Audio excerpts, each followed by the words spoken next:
YouTube, how you doing? This is Corey here with Watcher of Realms.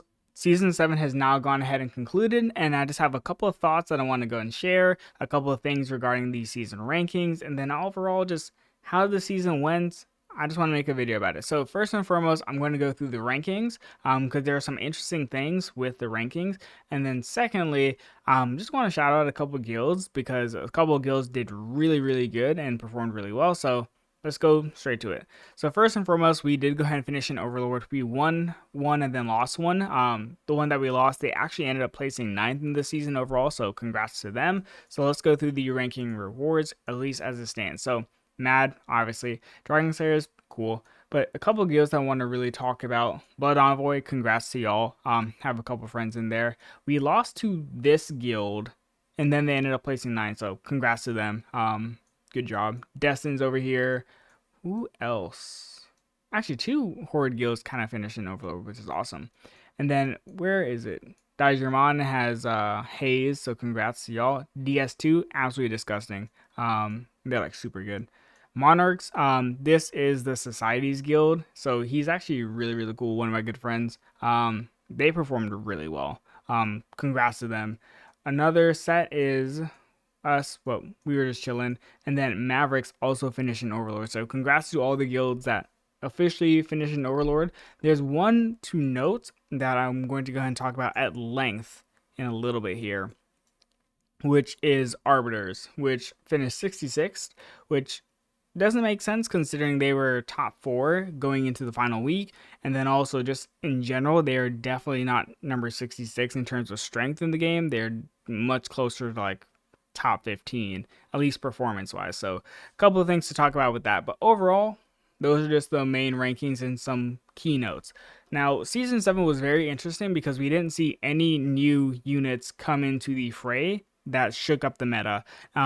There's no new strategies for the most part. Every team that was good from the very beginning of the season tended to remain the same throughout the entire course of the season, which typically doesn't happen. So a couple of the best teams, at least for season 7, were the Arbiters, which is a no-brainer.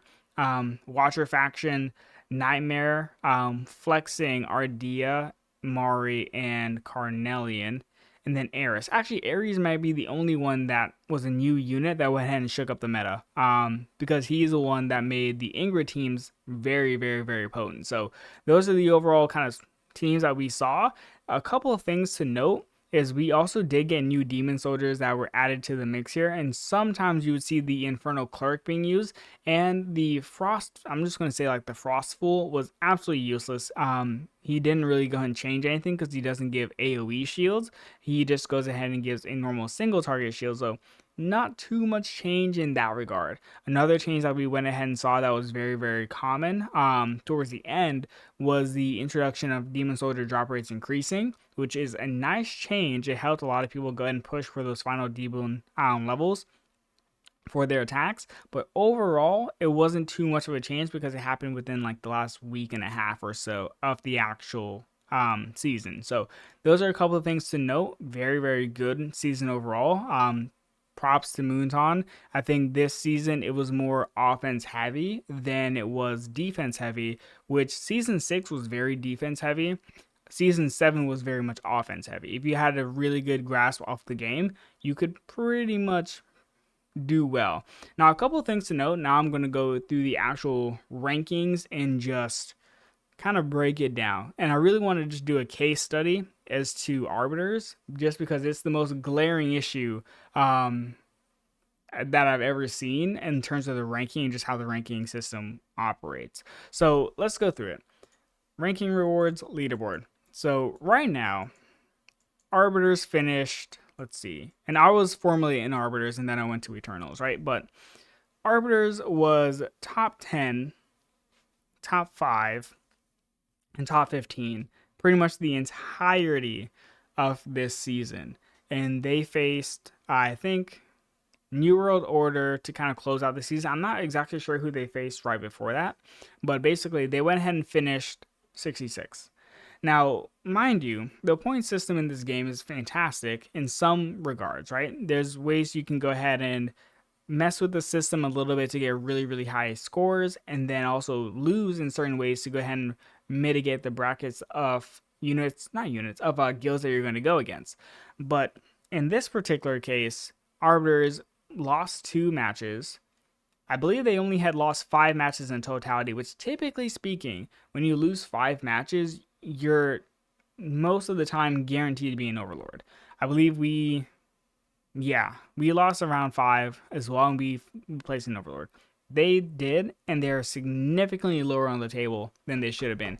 In addition to that, right, they, in terms of strength, are very, very high performing. And so the reason why I'm even bringing this up is because I do think to some extent a reevaluation of the actual table and how it functions should be done, because whenever we do Gladiator Gauntlet, I will bet something. I don't know what I'm going to bet, but I'll bet something that Arbiters finishes in the top 32 easily with no effort, right? So I do think to some extent reevaluating a system in terms of how much points you gain whenever you win should be done, because there should never be a case where a guild is top 4, loses 2, and then is in 66.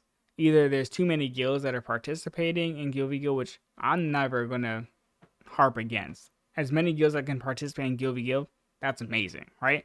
However, there should be some reevaluation as to points that you get, or just how the actual mode functions, similar to like a Gladiator Gauntlet, where you have essentially a bracket style of play. That could be good. Or do a Swiss bracket or something that goes ahead and makes it so there's a higher chance of the best guilds placing within the top 32 or 36 or whatever for Overlord. That would be a much, much more viable strategy, because what happens is, and I don't really care about it too much, but what happens is whenever a guild doesn't place an Overlord, they tend to blow it up, because it means something critically wrong happened. Like, all of us in Overlord Guild v Guild are competitive. Now, this season, we even have it in like a little tag, like season 7 chill top 30. We were just chilling, right? We barely used like half our attacks. But we were able to place well just because we know how to win when it's time to win. So I do think to some extent, value wins in a different way. Change the bracket system, do something to shake it up so where the better guilds are facing the right like guilds, and they're able to go and place well. Overall though, those are just like the rankings. I don't really want to go too much into it because that's a whole separate video in terms of what can be changed, and I'll go ahead and make that sometime like this week, just because there's a lot of ideas that I have as to how to make Guild v Guild better. Also, how to make it more fun in general, right? Because it is getting some changes. We're getting 5 attacks versus this current season's 8. So that will help in terms of burnout for some players, but also it might kind of make it worse for the super hardcore people like myself who just love attacking, right? Just if you get a chance to go ahead and attack, you're going to go do it, right? So that's one thing to just note. One thing is the rewards. I do feel like we're very good this season. Winning was really, really nice. Losing wasn't really the worst. You're still getting a very large sum of ancients and everything. So that's the good part. Overall, though, great season. Very, very fun. I do think a few things to consider with the with the addition of new units. These different factions. We're gonna have the Frost faction and the Chaotic faction, I believe. It's going to be interesting to see how they change the meta, because even though Moonton does a great job of releasing these units into the pool for gear raids, and they're actually typically commonly received, right? Like, I'm thinking about getting the Frost Fool, and then also thinking about getting the Infernal Clerk, Garnet Guards. They seem to be a very frequent drop rate, so that's good. But you have to almost overtune them moving forward so that they are very, very accessible and good and reliable and usable in the upcoming season. But as of right now, one thing that I think was a positive is the Infernal Clerk.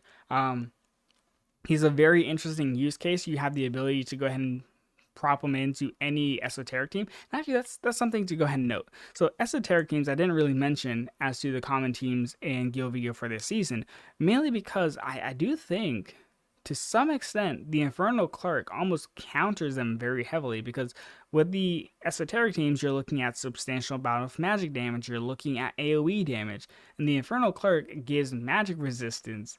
Even though he's weaker to arbiters, it doesn't say anything about esoteric units. So you go ahead and stack up 2 Feral Guards, 2 healers, 1 Infernal Clerk. You can go ahead and send double dogs through and be fine, or just go ahead and do Feral Guard into Infernal Clerk into healer, double shot at casters, tank is dead, right? So it's going to be interesting to see the new meta as it progresses. However, this current season, season 7, that's now ended, very, very interesting. A couple of guilds vastly improved and did really well. So congrats to those guilds that placed in Overlord. But as of right now, no meta changes.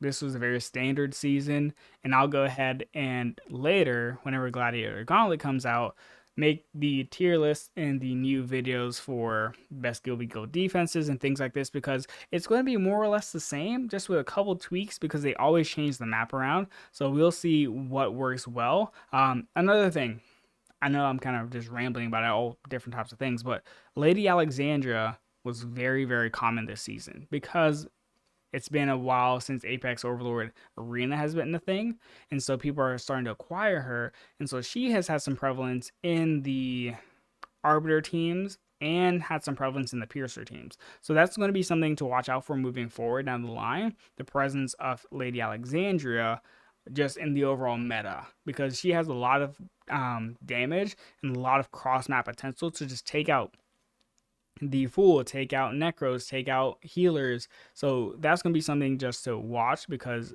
she's good. She's very good. Yao Chan is not usable, so we don't have to talk about that. Wukong has fallen significantly in priority, in general strength compared to last season, just because units are tankier now. We have more BP, so it's easier to deal with him, and we have better strategies with Ardea and Mari and things like this and Carnelian. So that's just something to look out for. Guild v Guild meta did change a little bit in terms of season 6 to season 7 as to what was prior. Some units always remain the same. Dahlia wasn't used. I wasn't really used as frequently moving forward into the later season, but good season overall. Definitely good season. Anyways, that's just a couple of my post-season thoughts. See ya.